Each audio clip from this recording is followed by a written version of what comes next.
আজকে তোমাদের আমি গোপাল নিয়ম তোমাদের বলেছিলাম, যারা যারা গোপাল নিতে চাও ওরকমভাবে তোমরা নিয়ম করতে পারো।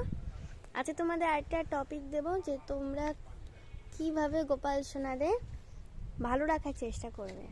দেখো, তোমাদের সন্তান যেমন তোমরা ভালো রাখো, তেমনি গোপাল সোনাদেরও ওরকমভাবে রাখতে হবে, যেমন আমরা রাখি।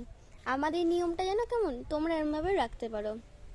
প্রথমে সকালবেলাকে উঠিয়ে দিই, যতটা তোমরা ভোর ভোর উঠবে ততই ভালো, ঠিক আছে? যেমন যেহেতু দেখো, তোমরা যদি ভগবানের চোখে দেখো তাহলে গোপাল নিও না, আমি বলছি।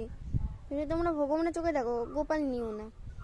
হ্যাঁ, তবে একটা জায়গাও ভগবান আছে, তবে বাচ্চাদের যেমন আমরা মারি টারি, তবে অত বদমাইশি কোনো করেনি, তো যখন বদমাইশি করবে তখন একটু পাছে দুম দুম দুম দুম করে দিই।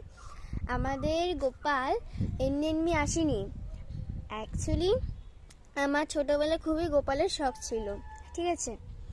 আর এটাই আমার মা মানে চাইতো না যে আমি গোপাল নিই, ঠিক আছে? কারণ গোপালে অনেক নিয়ম আছে।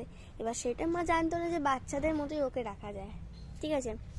আমি একদিন দেখছি যে স্বপ্নটা তোমাদের আমি এখনই ফেলে দিচ্ছি, শুধু আমি তোমার ইউটিউবে ফেলে দিচ্ছি এই ভিডিওটা শুধু, ঠিক আছে? আমি এখনই তোমাদের স্বপ্নটা বলছি, স্বপ্নের ভিডিওটা।